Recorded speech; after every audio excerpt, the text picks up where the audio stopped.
प्रयागराज यानी संगम नगरी जहां पर महाकुंभ चल रहा है, उसके कुशल मैनेजमेंट की तारीफ न सिर्फ बीजेपी के सांसद मंत्री कर रहे हैं, बल्कि विपक्ष के सांसद भी योगी के फैन हो गए हैं। आखिरकार किसने की मुख्यमंत्री योगी की तारीफ, उनके मैनेजमेंट की तारीफ, आपको वीडियो में बताएंगे। नमस्कार, मैं हूं आपके साथ मनुराज सक्सेना।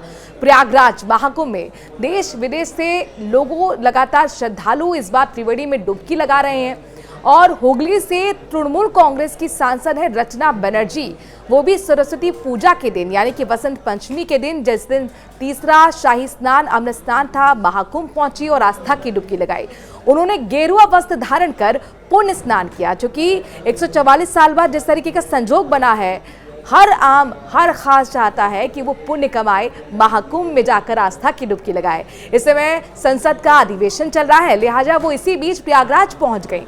प्रयागराज में अपने अनुभवों को साझा करते हुए सांसद रचना बनर्जी ने कहा कि बसंत पंचमी को वो स्नान करने की योजना बना रही थी, जैसा सोचा उसके मुताबिक ही पुण्य स्नान के लिए वो पहुंच भी गई। दिल्ली से वो सीधे प्रयागराज पहुंचे। संगम में स्नान के बाद वो काफी उत्साहित भी नजर आई। देश विदेश से करोड़ों लोग यहां पर स्नान कर चुके हैं। संगम में मची भगदड़ में हुई मौत को लेकर जहां बंगाल की मुख्यमंत्री ममता बनर्जी से लेकर तृणमूल के अन्य नेता योगी सरकार के खिलाफ बयान दे रहे हैं, उस समय तृणमूल की सांसद रचना बनर्जी ने योगी सरकार की जमकर तारीफ की है। उन्होंने यूपी सरकार को धन्यवाद भी दिया है। उनका कहना था कि यहां जिस तरीके से व्यवस्था की गई है उसकी तुलना कर ही नहीं जा सकती, यानी कि कंपैरिजन है ही नहीं। उन्होंने कहा कि कोई भी हादसा आखिरकार हादसा ही होता है।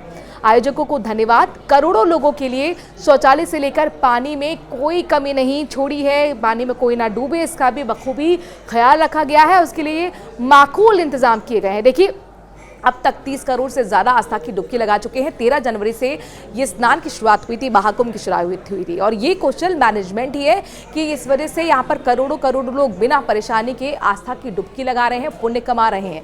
ये एक कर्म योग है और कर्म यज्ञ है। एक दुर्घटना के बाद वहाँ की सरकार और भी ज़्यादा सतर्क हो गई है। तृणमूल की सांसद रचना बनर्जी के स्नान का एक वीडियो भी वायरल हो रहा है। उसमें वो गेरुए वस्त्र में काफ़ी उत्साहित नजर आ रही है। उनके चेहरे पर वो संतोष, वो खुशी नजर आ रही है। रचना ने कहा कि त्रिवेणी संगम में उन्होंने अपने पूर्वजों के लिए तर्पण भी किया है, इससे अच्छा और क्या हो सकता है।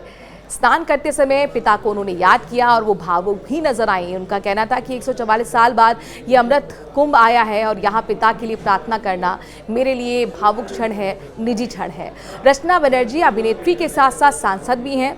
साथ ही उन्होंने और भी कई बातें की। एक सवाल के जवाब में उन्होंने कहा कि उन्हें किसी तरह की अतिरिक्त सुविधा नहीं दी गई थी, कोई विशेष प्रभाव दिखाकर वाहन लेकर यहाँ घुस जाए, ऐसा किसी तरह का व्यवस्था यहाँ पर नहीं कर रखी है। ये सब पूरी तरह से बंद है। यहाँ मुझे भी पैदल चलकर ही यहाँ पर आना पड़ा है। हालांकि वो जल मार्ग से यहाँ पर आई थी। उनका कहना था कि जो लोग पैदल भी जा रहे हैं उनके लिए भी पर्याप्त सुरक्षा है, कोई वाहन आकर किसी को धक्का मार दे, ये संभव यहाँ पर नहीं दिखता है। मैं इतना जरूर कहूँगी कि यूपी की सरकार ने सफलतापूर्वक इतने बड़े कर्म यज्ञ का संचालन किया है। हालांकि उन्होंने ये भी स्वीकार किया कि कुछ अतिरिक्त सुविधा विशेष अतिथियों को दी गई है, लेकिन इससे आम लोगों को कोई परेशानी ना हो इसका सरकार पूरा ख्याल रख रही है और पूरी नज़र भी रखी हुई है। उन्होंने इस बात का अफसोस जताया कि वो मेला प्रांगण नहीं घूम पाई, साधु का अखाड़े नहीं जा पाई, स्नान करने के बाद वो लौट गई। उन्होंने कहा कि यहाँ जो अनुभव लेके गई हैं वो उनके साथ सदा रहेगा।